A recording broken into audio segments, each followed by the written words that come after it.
Hi hello. അപ്പോൾ നമ്മൾ കാശിക്കോട്ടൻ്റെ മുടി പിടിക്കാൻ വേണ്ടി പഴനിക്ക് പോകുന്ന ട്രിപ്പാണ്. അപ്പോൾ നമ്മൾ അവിടെ നിന്ന് നേരെ നമ്മുടെ വീട്ടിൽ അവിടെ നിന്ന് 20 മിനിറ്റോളം ചങ്ങനാശ്ശേരി റെയിൽവേ സ്റ്റേഷനിലേക്ക് അവിടെ നിന്ന് ഓട്ടോ വിളിച്ച് റെയിൽവേ സ്റ്റേഷനിലെത്തി. അപ്പം എത്തിയപ്പോൾ തന്നെ ഉണ്ണിക്കോട്ടൻ അവിടെ നിന്ന് സ്ഥിരം പണിയാണ് ഗെയിം കളി. അവന് പബ്ജി കഴിഞ്ഞ് വേറെ എന്തോളം. അപ്പോൾ അവരൊക്കെ വിഷ്ണു ചിരിക്കണയാണ്.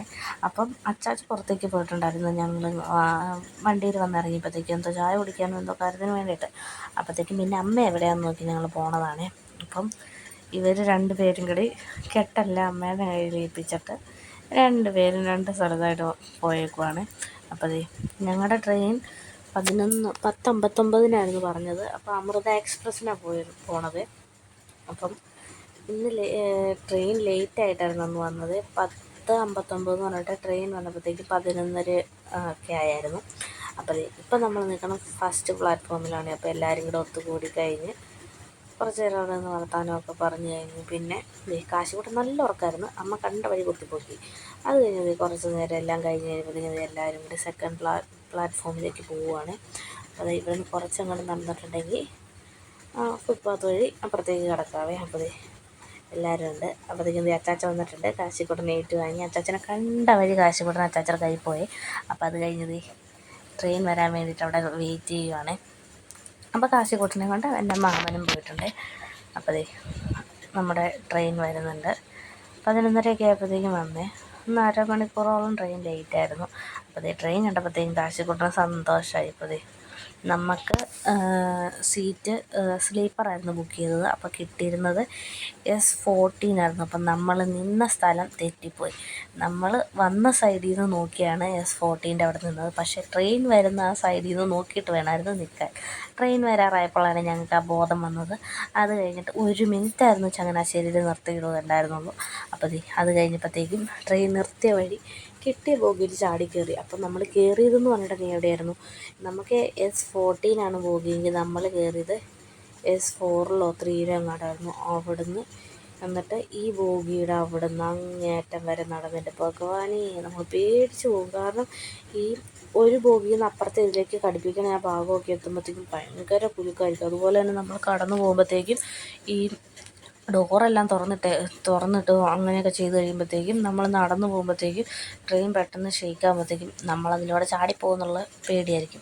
പിന്നെ അതെല്ലാം കഴിഞ്ഞ് നമ്മൾ വന്നത് നമ്മുടെ കമ്പാർട്ട്മെൻറ്റ് കണ്ടുപിടിച്ച്. അപ്പോഴത്തേക്കും നമുക്ക് ഈ ഒരു ഇത് ഫുള്ളുണ്ടായിരുന്നു. പിന്നെ നമ്മുടെ ആ ഒരു ഇതിൽ ഒരു സീറ്റ് നമുക്കല്ലായിരുന്നു, ഒരു സീറ്റ് നമുക്ക് അപ്പുറത്തെ സൈഡിലായിരുന്നു കിട്ടിയത്. കാരണം താഴത്തെ സീറ്റിൽ കിടക്കുന്ന ആളുടെ കാലിനെന്തോ പരിക്കുള്ളതുകൊണ്ട് പുള്ളിക്ക് അപ്പുറം പറ്റത്തില്ല എന്നും പറഞ്ഞ് പുള്ളി സ്പെഷ്യലായിട്ട് ബുക്ക് ചെയ്തെന്തുമായിരുന്നു. അതുകൊണ്ട് നമ്മുടെ ഒരാൾ അപ്പുറത്തെ കമ്പാർട്ട്മെൻറ്റിലായിരുന്നു കിടന്നത്. കമ്പാർട്ട്മെൻറ്റല്ല, അപ്പുറത്തെ വശത്തുള്ള അവിടെയായിരുന്നു കിടന്നപ്പോഴത്തേക്കും നേരം വെളുത്ത് കഴിഞ്ഞപ്പോഴത്തേക്കും ഞാനിതൊന്നും കണ്ടില്ല. വിഷ്ണു എനിക്ക് വീഡിയോയ്ക്ക് വേണ്ടിയിട്ട് വീഡിയോ പിടിച്ചിട്ട് തന്നെ. അപ്പം കാറ്റാടിപ്പാടവും അതും ഇതൊക്കെ ആയിട്ടപ്പം നേരം വെളുത്തപ്പോഴത്തേക്കും നമ്മൾ തമിഴ്നാട് ബോർഡറൊക്കെ കടന്നായിരുന്നു. പിന്നെ എനിക്ക് ബോധം വന്നപ്പോൾ ഞാൻ പിടിച്ച വീഡിയോ ആണിത്. അപ്പോഴത്തേക്കും നല്ല രസമായിരുന്നു രാവിലെ ആ ഭാഗമൊക്കെ കാണാനായിട്ട്. ഈ കൃഷിയിടങ്ങളും അതുപോലെ തന്നെ ഈ രാവിലെ തന്നെ ചെറിയ ഗ്രാമപ്രദേശം പോലുള്ളതൊക്കെ ഈ ശരിക്കും ഈ സിനിമയിലൊക്കെ കാണില്ലേ, ഈ പടം വരച്ചൊക്കെ വെച്ചേക്കുന്ന പോലെ ഈ പശുവും ഓലമേഞ്ഞ വീടും നല്ല മെഴുകി വൃത്തിയാക്കിയ മുറ്റം, അതുപോലെയൊക്കെ ശരിക്കും ഭയങ്കര ഒരു ഫീലായിരുന്നു അവിടെ. പിന്നെ കുറച്ച് കഴിഞ്ഞപ്പോഴത്തേക്കും ഇങ്ങനെ വീടുകൾ അടുത്തടുത്തായിട്ട് റെയിൽവേ സ്റ്റേഷൻ്റെയൊക്കെ അടുത്തായിട്ട് വരുന്നത്. ഇവിടെ പിന്നെ കുറേ കോളനി പോലെയൊക്കെ ആയിരുന്നു. എന്നാലും നല്ല ഭംഗിയുണ്ടായിരുന്നു സ്ഥലമൊക്കെ കാണാനായിട്ട്.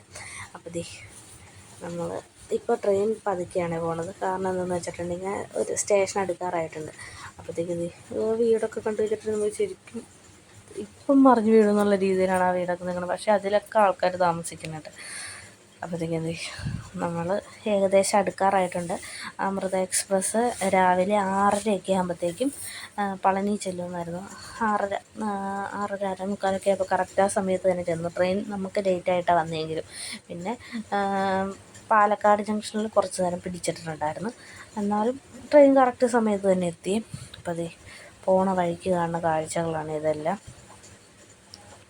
ഇപ്പോൾ ട്രെയിൻ സ്ലോയിൽ പോകുന്നതുകൊണ്ടാണ് ഇതെല്ലാം കിട്ടണത്. ട്രെയിൻ യാത്ര എന്ന് പറഞ്ഞിട്ടുണ്ടെങ്കിൽ നല്ല അടിപൊളിയായിരുന്നു. കാരണം നമ്മൾ സ്ലീപ്പർ ബുക്ക് ചെയ്തിട്ടുണ്ടായിരുന്നെങ്കിൽ നമ്മുടെ ആ ഒരു ഇതിൻ്റെ അകത്ത് നമ്മുടെ ആൾക്കാർ മാത്രമേ ഉണ്ടായിരുന്നുള്ളൂ. അതുപോലെ തന്നെ ഉറങ്ങാനാണെങ്കിലും ഒക്കെ നല്ല സൗകര്യമായിരുന്നു. അപ്പർ ബർത്തും ലോവർ ബർത്തും മിഡിലും എല്ലാം നല്ല കംഫർട്ടായിരുന്നു, നല്ല സീറ്റും എല്ലാം ആയിരുന്നു. അപ്പം പഴനി അടുക്കാറായിട്ടുണ്ട്. അങ്ങ് ദൂരെ കാണുന്നത് പഴനിമല. അപ്പം നമ്മുടെ പഴനി റെയിൽവേ സ്റ്റേഷനിലേക്കാണ് എടുത്തുകൊണ്ടിരിക്കുന്നത്. പിന്നെ എന്താ നമുക്ക് വണ്ടി വിളിച്ച് അങ്ങനെയൊക്കെ പോകുന്നതിനേക്കാളും എന്തുകൊണ്ടും ബഡ്ജറ്റ് ഫ്രണ്ട്ലിയാണ് ഈ ട്രെയിനിൽ പോകുന്നത്. കാരണം ഒരാൾക്ക് അങ്ങോട്ടും ഇങ്ങോട്ടും കൂടി ഏകദേശം 450 രൂപയോളം വരുന്നുള്ളൂ. അത് വണ്ടി പിടിച്ച് നമ്മൾ 8 പേര് പോയിട്ട് അധികം പൈസയൊന്നും ആയിട്ടില്ലായിരുന്നു. പിന്നെ നമുക്ക് ഫുഡിൻ്റെ ചിലവും പിന്നെ അല്ലറ ചില്ലറ ചിലവുകളും അത് മാത്രമേ ഉണ്ടായിട്ടുണ്ടായിരുന്നുള്ളൂ. അപ്പോൾ നമ്മൾ പഴനി റെയിൽവേ സ്റ്റേഷനിൽ എത്തിയിട്ടുണ്ട്. അപ്പോൾ ഇനി ഇവിടെ നിന്ന് ഇറങ്ങി നമ്മൾ നേരെ അമ്പലത്തിൽ ചെല്ലാം. അപ്പോൾ ട്രെയിൻ നിർത്താനായിട്ട് പോവുകയാണ്. നിർത്തിയില്ല. അപ്പം പിന്നെ സ്റ്റേഷനിൽ ഇറങ്ങി ഒരു കയ്യിൽ ഫോണും പിന്നെ ബാഗൊക്കെ വെച്ച് നിർത്തുകൊണ്ട് വലിയ ബസ്സൊന്നുമില്ലായിരുന്നു. പിന്നെ കാശിക്കുട്ടനും അച്ചാച്ചനും അവരൊക്കെ അച്ചാച്ചല്ല ഒന്നുകൂടെ അവർക്ക് എണീറ്റ വഴി അവൻ്റെ മാമനും കൊണ്ടുപോയി. പിന്നെ ഞാൻ വീഡിയോയിൽ പിടിച്ചു. അപ്പോൾ രാവിലെ ഏറ്റ വഴി കാശിക്കുട്ടൻ ഉറക്കപ്പിച്ചിലാണ്. ഇപ്പോൾ പുള്ളിയുടെ ഒരു ആക്ഷൻ ഉണ്ട്. അച്ചാച്ചനെ കാണുന്നത് അച്ചാച്ചനെ നിരക്ക് കാണിക്കുന്നതാണ്. ഉറക്കപ്പിച്ചാണ് പുള്ളി. എന്നിട്ട് പുള്ളി ട്രെയിൻ നോക്കുക. പിന്നെ നേരെ നമ്മൾ അവിടുന്ന് ടാക്സി വിളിച്ച് പോകാൻ വേണ്ടിയിട്ട് പോയേ. അപ്പോഴത്തേക്കും അവിടെ ചെന്ന് കഴിഞ്ഞപ്പോൾ അതിശയം വന്നു. കുതിരവണ്ടിയൊക്കെ ഇപ്പോഴും അവിടെയുണ്ട്. ഒരു കുതിരവണ്ടിയിൽ 4 പേർക്ക് കയറാം. പിന്നെ നമ്മൾ അത്ര റിസ്ക് ഒന്നും എടുത്തില്ല. നമ്മൾ നേരെ ഓട്ടോയ്ക്കാണ് പോയത്. ഓട്ടോ എന്ന് പറഞ്ഞിട്ടുണ്ടെങ്കിൽ നമ്മുടെ നാട്ടിലെ പോലൊന്നുമല്ല. ഒരു ഓട്ടോയിൽ സീറ്റേലും ഇരിക്കും. അതുപോലെ തന്നെ സീറ്റിൻ്റെ ഇപ്പുറ സൈഡിൽ ഡ്രൈവറിൻ്റെ സീറ്റിലായിട്ട് നമ്മുടെ ഇവിടെ ഒരു കമ്പിയല്ലേ ഫിറ്റ് ചെയ്യണത്. പക്ഷേ അവിടെയൊക്കെ ഒരു സീറ്റ് പോലെ ശരിക്കും ആ ഒരു ഓട്ടോയിൽ ഞങ്ങൾ 8 പേരും കയറി എന്നുള്ളതാണ്. അപ്പം അവിടെ ചെല്ലാനായിട്ട് നമ്മുടെ സ്റ്റേഷനിൽ ഇറങ്ങിയിട്ട് 150 രൂപയാണ് ഓട്ടോയ്ക്ക് ചാർജ് തന്നത്. അപ്പോൾ ഈ പോണ എല്ലാവരും അമൃത എക്സ്പ്രസ്സിന് വന്ന് ഇറങ്ങിയവരാണ്, പഴനിക്ക് പോകാൻ വേണ്ടിയിട്ട് വന്നവർ. അപ്പോൾ ഇതുവഴി റെയിൽവേ സ്റ്റേഷൻ്റെ വഴിയുള്ള ഈ വഴി നടന്നിറങ്ങിയാണ് നമ്മൾ ടാക്സിക്ക് വേണ്ടിയിട്ട് പോകുന്നത്. അപ്പോൾ കുറേ പേര് കാറിനൊക്കെ പോകുന്നുണ്ട്. അപ്പോൾ നമ്മുടെ കൂടെ ഒരു കുതിരവണ്ടിച്ചാട്ടം കൂടിയിട്ടുണ്ടായിരുന്നു. 4 പേർക്ക് സുഖമായിട്ട് പോകാമെന്നും പറഞ്ഞുകൊണ്ട് പിന്നെ കാശിനെയൊക്കെ വെച്ച് കുതിരവണ്ടിയിലൊക്കെ കയറണം ഭയങ്കര റിസ്ക് ആയതുകൊണ്ട് നമ്മളതിന് പോയില്ല.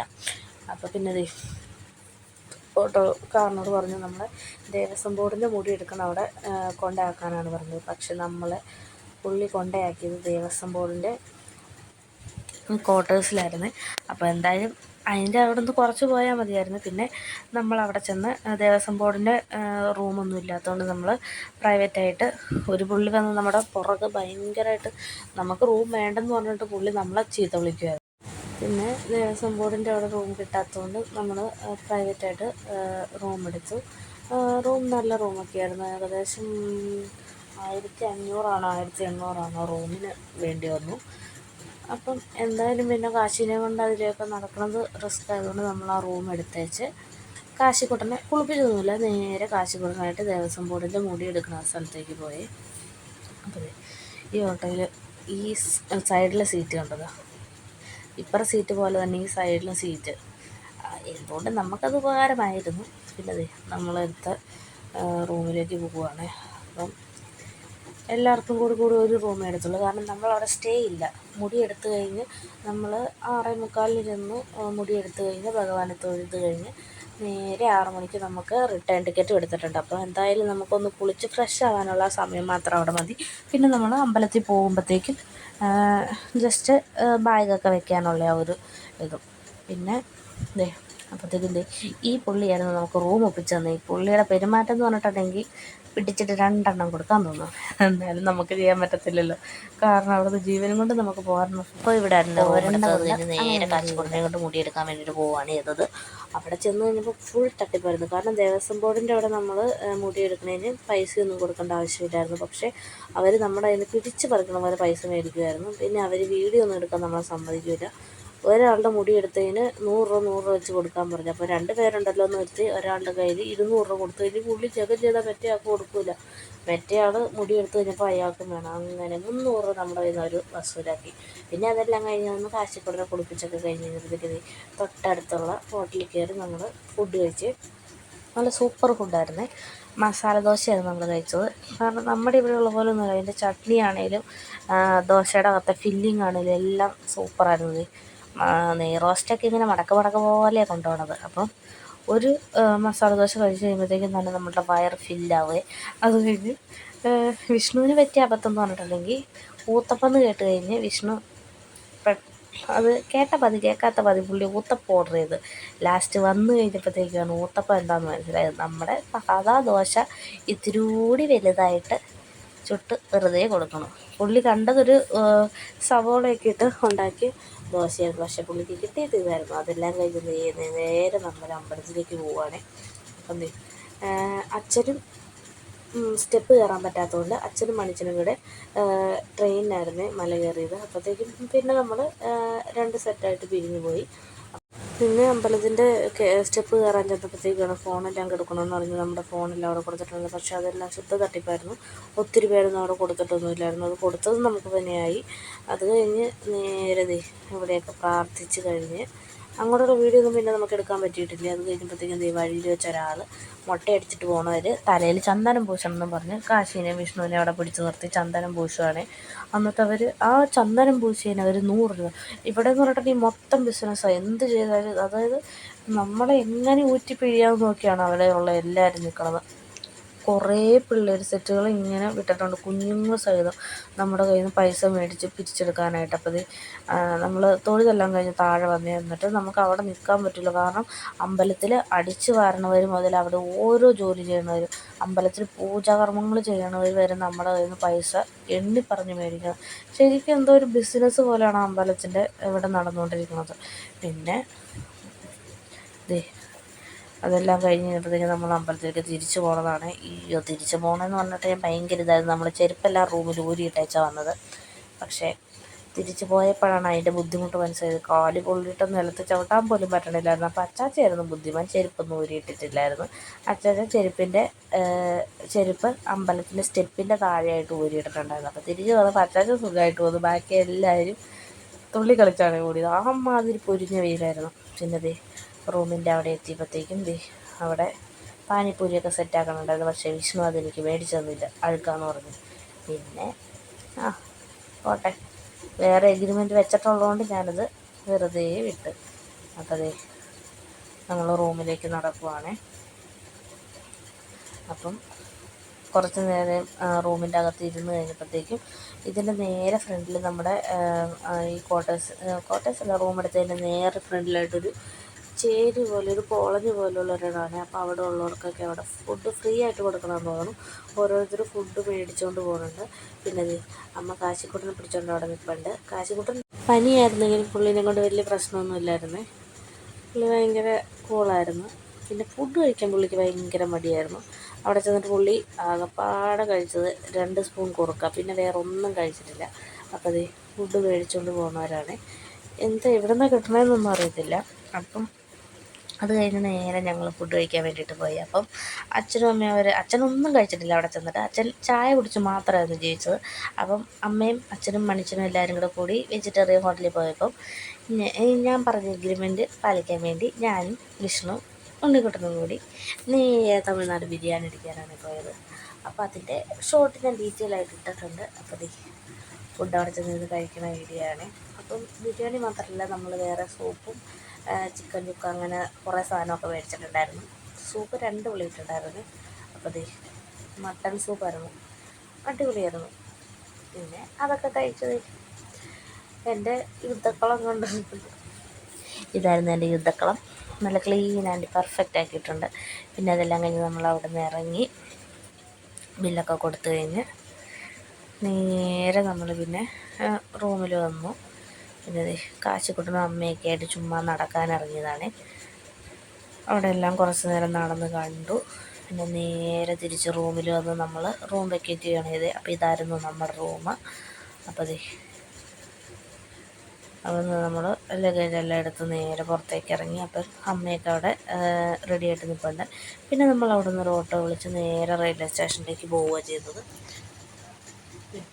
ലഗേജെല്ലാം എടുത്ത് പിന്നെ നമ്മൾ റെയിൽവേ സ്റ്റേഷനിൽ ചെന്ന് ഇറങ്ങി. റെയിൽവേ സ്റ്റേഷൻ അങ്ങോട്ട് നടന്നു പോകുന്നതാണ്.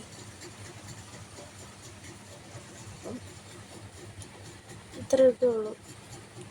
ബാക്കി ശരിക്കും പറഞ്ഞിട്ടുണ്ടെങ്കിൽ അമ്പലത്തിൻ്റെ ചുറ്റുമുള്ള ഓരോ ആൾക്കാരും നമ്മുടെ കയ്യിൽ നിന്ന്, എനിക്കവിടെ ചെന്നിട്ട് മനസ്സിലായൊരു കാര്യം, കാരണം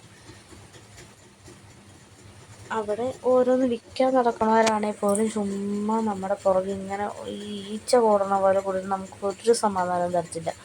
നമ്മൾ മേടിച്ച സാധനമാണെന്ന് പറഞ്ഞാലും നമ്മളെ അവർ വിടാണ്ട് നമ്മുടെ പുറകെ ഭയങ്കരമായിട്ട് നമ്മൾ ഇറിറ്റേറ്റ് ചെയ്യും. പിന്നെ അവിടെ മല കയറി അങ്ങെത്ത വരെ ചെല്ലണ വരത്തേനും അടിച്ചു വരണ ചേച്ചിമാർ, അവിടെ ദേവസ്വം ബോർഡിൻ്റെ കീഴിൽ ജോലി ചെയ്യണവരാ, അവർ സഹിതം നമ്മളോട് പൈസ ഇങ്ങനെ ചോദിച്ചുകൊണ്ടിരിക്കുകയാണ്. അവർക്ക് ചായ കുടിക്കാൻ പൈസ കൊടുക്കുക, അതിനെ ഇതിനെ മറ്റതിനെ മറിച്ചതിന്. അത് കഴിഞ്ഞ് അമ്പലത്തിൻ്റെ അകത്ത് കയറുമ്പോൾ കുറേ കൂടും പിടിച്ച് കുറച്ച് പൂവും കാണും, പിന്നെ എന്തോ ഒരു റെസിപ്റ്റ് പോലുള്ള സാധനമുണ്ട്. അവർ പറയും എന്നെ അർച്ചന കഴിപ്പിക്കാൻ വേണ്ടിയിട്ട് പേരും നാളും പൈസ തന്നാൽ മതി, ഞങ്ങൾ മറ്റേ വഴിപാട് തരാം, അങ്ങനെ ഇങ്ങനെയാണെന്നൊക്കെ പറഞ്ഞ് കുറേ തട്ടിപ്പുകാർ അമ്പലത്തിൻ്റെ ഉള്ളിൽ തന്നെയുണ്ട്. എന്തോ ഭയങ്കര ഒരു ബിസിനസ്, എന്തോ ഒരു കച്ചവടം പോലെ. പക്ഷേ ഇതിന് ഞാൻ ഒരു 5-8 വർഷങ്ങൾക്ക് മുമ്പ് പോയപ്പോൾ അവിടെ ഇങ്ങനെയൊന്നും അല്ലായിരുന്നു. പക്ഷേ ഇപ്പോൾ എന്ന് പറഞ്ഞിട്ടുണ്ടെങ്കിൽ മൊത്തം കത്തിപ്പിരിവ്. അവിടെയുള്ള ആൾക്കാർ തന്നെ അവരുടെ വില കളയുകയാണ്. കാരണം വേറെ എത്രയോ സ്ഥലത്തുനിന്ന് അവിടെ ആൾക്കാർ വരുന്നത്, അവരോടെല്ലാം ഇവരിതുപോലെ ചെയ്യുന്നത്. കാരണം ഭഗവാന്റെ അടുത്ത് വന്ന് നമ്മളൊരിതിന് വന്നതാണെന്നൊന്നും അവർ ചിന്തിക്കുന്നേ ഇല്ല. അവർക്ക് എങ്ങനെയെങ്കിലും മറ്റുള്ളവരെ പറ്റിച്ച് കാശുണ്ടാക്കണം, ആ ഒരു ചിന്തയായിട്ട് അവിടെയുള്ള എല്ലാവരും ഇരിക്കുന്നത്. എന്തോ, പക്ഷെ മാറുമായിരിക്കും എന്ന് പ്രതീക്ഷിക്കാം, അല്ലാതെ ഇപ്പം എന്ത് പറയാൻ. അപ്പോൾ നമ്മുടെ റിട്ടേൺ പോകാനുള്ള അമൃത എക്സ്പ്രസ് വന്നിട്ടുണ്ട്. അപ്പോഴത്തേക്കും 6 മണിക്കായിരുന്നു വണ്ടി വരുമെന്ന് പറഞ്ഞാൽ കറക്റ്റ് ആ സമയമായപ്പോഴത്തേക്കും വണ്ടി വന്നിട്ടുണ്ടായിരുന്നു. ട്രെയിൻ വന്നിട്ടുണ്ടായിരുന്നു. അപ്പോൾ കാശിക്കോട്ടം കയറാൻ വേണ്ടി റെഡി ആയിട്ട് നിൽക്കുവാണേ. അപ്പം ഇപ്രാവശ്യം നമ്മൾ കറക്റ്റ് സ്ഥലത്ത് തന്നെയായിരുന്നു നിന്നത്, കറക്റ്റ് ബോഗിയിലാണ് കയറിയത്. അതെന്തായാലും നേരത്തെ വന്ന് നമ്മളെല്ലാം സെറ്റ് ചെയ്തിട്ടായിരുന്നു, നോക്കി സെറ്റാക്കിയിട്ടുണ്ടായിരുന്നു. അപ്പോൾ എന്തായാലും നമുക്ക് അധികം ചുറ്റേണ്ടി വന്നില്ല. പിന്നെ നമ്മുടെ പഴയ ഇതുപോലെ തന്നെയാണ് നമുക്ക് സീറ്റ്. നമ്മുടെ ആ ഒരു കമ്പാർട്ട്മെൻറ്റിൻ്റെ അകത്ത്, കമ്പാർട്ട്മെൻറ്റല്ലേ, ബോഗിയിലെ ആ ഒരു കമ്പാർട്ട്മെൻറ്റിൽ ഒരു സീറ്റ് നമ്മുടെ അല്ലായിരുന്നു, ഒരു സീറ്റ് നമുക്ക് ഇപ്പുറത്ത് തന്നെയായിരുന്നു കിട്ടിയത്. അപ്പം തിരിച്ച് യാത്രയും സുഖമായിരുന്നു. അപ്പോൾ പിന്നെ അത് കഴിഞ്ഞ് പിന്നെ അച്ഛൻ നമുക്ക് രാത്രി കഴിക്കാനുള്ള ഫുഡൊക്കെ മേടിച്ചിട്ടുണ്ടായിരുന്നു. പക്ഷേ അവിടെയും തട്ടിപ്പാരം വേണമെന്ന്, കറക്റ്റ് പൊതി ഇല്ലായിരുന്നു, ഉണ്ടെന്നും പറഞ്ഞുകൊണ്ട് അവർ അച്ഛനെ പറ്റിച്ചത്. നമുക്ക് മേടിക്കുമ്പോൾ എണ്ണി നോക്കിയൊന്നും വാങ്ങാൻ പറ്റില്ലല്ലോ. അപ്പോൾ അവിടുന്ന് ട്രെയിനൊക്കെ എടുത്ത് ഈ തട്ടിപ്പും വെട്ടിപ്പും എല്ലാം ഒഴിച്ച് കഴിഞ്ഞിട്ടുണ്ടെങ്കിൽ യാത്ര അടിപൊളിയായിരുന്നു. ട്രെയിൻ യാത്രയും ബുദ്ധിമുട്ടുകളോ അങ്ങനെയൊന്നും ഇല്ലായിരുന്നു. കാശിക്കോട്ടിലാണെങ്കിൽ രാത്രി ഉറങ്ങും, വഴക്കോ അങ്ങനത്തെ കാര്യങ്ങളൊന്നുമില്ലായിരുന്നു. യാത്രയൊക്കെ അടിപൊളിയായിരുന്നു. അപ്പം എൻ്റെ ഒരു ഇത് വെച്ച് പറയുകയാണെങ്കിൽ, ഞാൻ ഇതിന് മുമ്പ് പോയപ്പം ടൂറിസ്റ്റ് ബസ്സിനായിരുന്നു പോയത്. അത് ഒത്തിരി പേര് കൂടി. അതിനേക്കാളൊക്കെ എനിക്ക് കംഫർട്ടായിട്ട് തോന്നിയത് ട്രെയിനിലാണ്. കാരണം നമ്മൾ കുറച്ച് നേരം ഇരുന്ന് മടുത്താലേറ്റ് നടക്കാൻ അങ്ങനത്തെ ഇതൊക്കെ ഉണ്ടായിരുന്നു. അപ്പം ഇത്രയൊക്കെ ഉള്ള വിശേഷം. അപ്പം ഞങ്ങൾ ചങ്ങനാശ്ശേരി വന്ന